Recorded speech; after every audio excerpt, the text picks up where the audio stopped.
नमस्कार, मैं जितेंद्र चतुर्वेदी। आखिर कौन सा सियासी तूफान आने जा रहा है, ये जो सवाल है वो पॉलिटिकल कॉरिडोर में तैर रहा है और उसकी वजह है भी हम 12 जुलाई को आए हैं अपने 3 देशों की यात्रा से।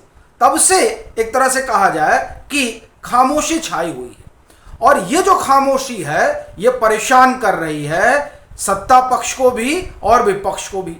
विपक्ष तो इस बात से डरा हुआ है कि न मालूम कौन टूट जाए। वैसे जो ये टूटन वाली बात है इस पर एक बारगी चर्चा कर लेते हैं, फिर आते हैं कि पार्टी के लोग क्यों घबराए हुए हैं, सरकार में क्यों डरे हुए हैं और अधिकारियों की नींद क्यों उड़ी हुई है।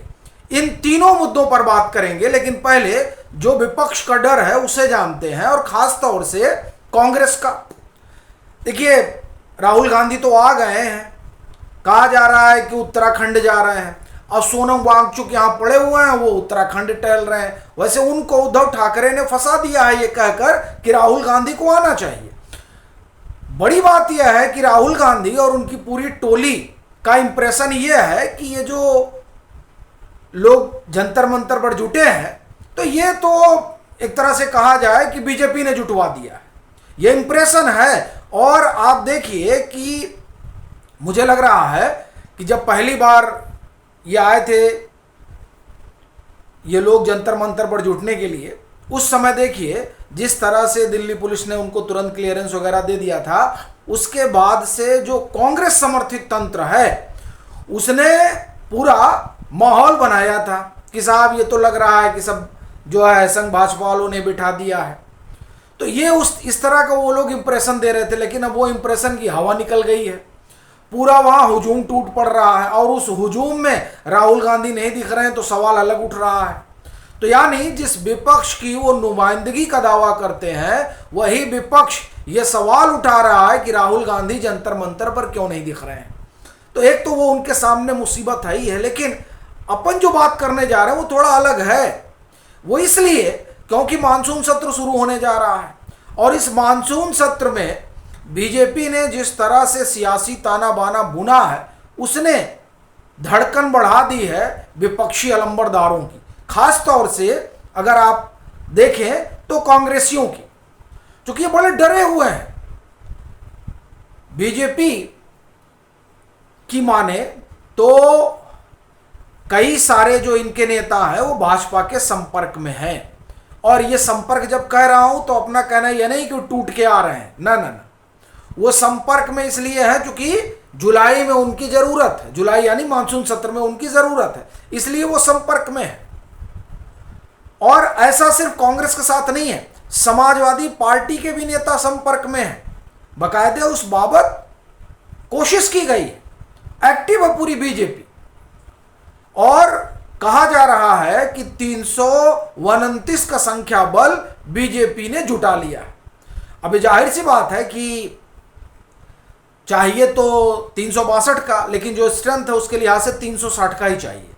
तो 329 जुटा लिए हैं तो अभी इनको 31 की जरूरत है और उस 31 के लिए डीएमके से बात चल रही है। कनिमोझी ने कहा है कि ये ऑन रिकॉर्ड कनिमोझी ने कहा है कि रास्ता निकालना चाहिए और ये लोग जो सोच रहे हैं उस तरीके से तो बात नहीं बनेगी। यानी उनका कहना यह है कि पॉपुलेशन कंट्रोल पर हम लोगों ने काम किया है तो हम लोगों को उसकी सजा नहीं मिलनी चाहिए। यानी अगर जनसंख्या के आधार पर सीटें बढ़ेंगी तो डीएमके उसका समर्थन नहीं करेगी, लेकिन अगर संख्या के आधार पर सीटें नहीं बढ़ेंगी, सीटें सभी स्टेट की एक हिसाब से बढ़ेंगी, यानी सबका 30% बढ़ा दिया जाए, सबका 50% बढ़ा दिया जाए, इस तरह से अगर होगी तो डीएमके को कोई ऐतराज नहीं होगा। कनिमोझी ने यह साफ साफ नहीं कहा, लेकिन कनिमोझी ने यह जरूर कहा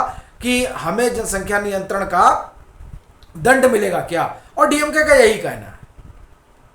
तो डीएमके के साथ जो बातचीत है उसमें डीएमके ने यह संदेश दिया है कि बीच का रास्ता निकलना चाहिए। और फिर डीएमके ने यह भी कहा है कि देखिए ऐसा कोई मसला नहीं है जिसका हल नहीं निकल सकता है। तो कुल मिलाकर डीएमके की तरफ से बड़ा पॉजिटिव संकेत है। ये पॉजिटिव संकेत जो है वो राहुल गांधी की उस मुहिम को सबसे ज्यादा नुकसान पहुंचा रहा है, जिस मुहिम में वो बीजेपी को दक्षिण से बाहर फेंकने की योजना में लगे हुए थे। उस योजना पर यह सबसे बड़ी चोट है, जो एक तरह से कहे कि डीएमके ने करने का संकेत दे दिया है। तो आप देखिए, इधर सपा वाले भी संपर्क में हैं, उधर कांग्रेस वाले भी संपर्क में हैं। डीएमके कह ही रहा है कि हमारी ये शिकायत है, इसको आप दूर कर दीजिए। चंद्रबाबू नायडू पहले ही कह चुके हैं कि हम लोग जो है संशोधन लेकर आएंगे और जनसंख्या के बजाय 50% वाले मसले पर ही जो है सीटों की बढ़ोतरी होगी। और उधर शरद पवार से बातचीत चली रही है। वो देखिए, एकनाथ शिंदे से उनकी मेल मुलाकात हुई है, तो 8 उनके हैं, 22 इनके हैं, सीधे सीधे 30 हो जाएगा। 6 की जरूरत पड़ती है कहाँ? राज्यसभा में 2/3 के लिए। तो 6 2 तरीके से आ सकते हैं, लेकिन दूसरा वाला तरीका थोड़ा लंबा है। दूसरा तरीका यह है कि जिस तरह से टीएमसी के लोगों को लाया गया, 3 लोगों को, उस तरह से 6 और आ सकते हैं। लेकिन उससे ज़्यादा बेहतर यह है कि अगर डीएमके तैयार हो जाती है तो डीएमके के 22 लोकसभा में हैं और 8 जो है इनके राज्यसभा में हैं, तो जो 6 की कमी है राज्यसभा में 2/3 के लिए, वो पूरी हो जाएगी। तो डीएमके तकरीबन तैयार है। और इसका अंदाजा आप इस बात से लगा सकते हैं कि कांग्रेस ने जीतोड़ मेहनत की है कि डीएमके को अपने पाले में कर लिया जाए। पूरा हरावल दस्ता छोड़ दिया गया, लेकिन डीएमके इस बात से नाराज है कि साहब आप हमारा हाथ छोड़ कैसे सकते हैं। और दूसरी जो डीएमके की चिंता है वो बड़ी जायज है। देखिए क्या है ना कि अब तो चुनाव भी बड़ा खर्चीला हो गया और पार्टियां भी बड़ी खर्चीली हो गई हैं। तो सत्ता से बाहर रहकर आप पार्टी चला नहीं सकते लंबे समय तक, क्योंकि टूटने का बड़ा डर रहता है। और जो विधायक है वो सब चाहता है कि वो सत्ता के साथ रहें। तो सत्ता के साथ रहने में लोग अपनी पार्टी छोड़कर चले भी जाते हैं। तो ये डर भी डीएमके को है। तो ऐसा मालूम पड़ता है कि ये डर ज़्यादा काम कर रहा है कि हमें जो है एनडीए के साथ हो लेना चाहिए। तो ये जो 360 वाला आंकड़ा है वो बीजेपी पहुंच रही है अपने सहयोगियों के साथ, तो वो 2/3 बहुमत हासिल कर रही है। तो इसलिए भी कांग्रेस के लिए चिंता का विषय है, क्योंकि फिर कांग्रेस कभी सत्ता में आ पाएगी इसकी संभावना बहुत कम है। लेकिन इसका मतलब ये नहीं कि मैं ये कह रहा हूँ कि बीजेपी बनी रहेगी, कोई और दल आ जाएगा। कांग्रेस की संभावना नहीं दिखाई देती है अगर ये जो है पूरा मामला हो गया 850 सीट वाला। और इसीलिए कांग्रेस सबसे ज़्यादा परेशान है कि कुछ भी हो जाए, तो वो तरह तरह का हवाला दे रही है। खैर जो भी है, लेकिन 2/3 बहुमत वाला मसला बीजेपी ने जुटा लिया है। इस बात की पूरी जो है आप ये कहें कि जानकारी है, इस बात के पूरे संकेत है। दूसरा चीज जो है कि सत्ता पक्ष में क्यों हड़कंप मचा हुआ है। देखिए 2 बड़े भारी विकेट गिराए गए। एक, नरोत्तम मिश्रा को टिकट नहीं दिया गया, मतलब वो टिकट कटा नहीं, उनको टिकट दिया ही नहीं गया। ये कहिए, कटना कहना ठीक नहीं है, टिकट उनको दिया नहीं गया। ये नरोत्तम मिश्रा ने भी नहीं सोचा था और किसी ने भी नहीं सोचा था कि इतने दिग्गज नेता को टिकट नहीं दिया जाएगा।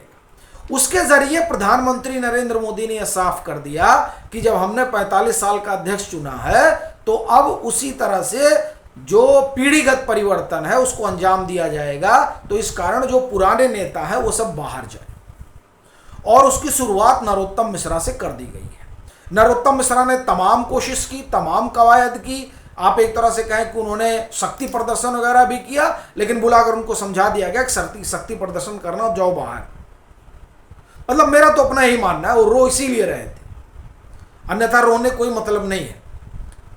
तो उनको कह भी दिया गया कि तुमको टिकट उकट नहीं दिया जाएगा। ये मैं इस आधार पे कह रहा हूं कि वो जिस तरह से रोने लगे वो ये साफ बता रहा है कि बड़ा डोटूक उनको समझा दिया गया है कि समझ जाओ और नहीं तो फिर बाहर जाओ। तो ऐसा नहीं कि सिर्फ नरोत्तम मिश्रा को समझाया गया है, यह भी आने वाले दिनों में बहुत लोगों को समझाया जाएगा, और वो कैबिनेट में भी समझाया जाएगा और कई मुख्यमंत्रियों को भी समझाया जाएगा, और कहा जाएगा जब बाहर जाओ, बहुत हो गया तुम्हारा। तो ये ये जो नरोत्तम मिश्रा से शुरुआत हुई है, इस शुरुआत ने डरा दिया है किसको? सत्ताधारी दल को, सरकार में बैठे मंत्रियों को, कि साहब मोदी जी पता नहीं किसका नंबर काट दे।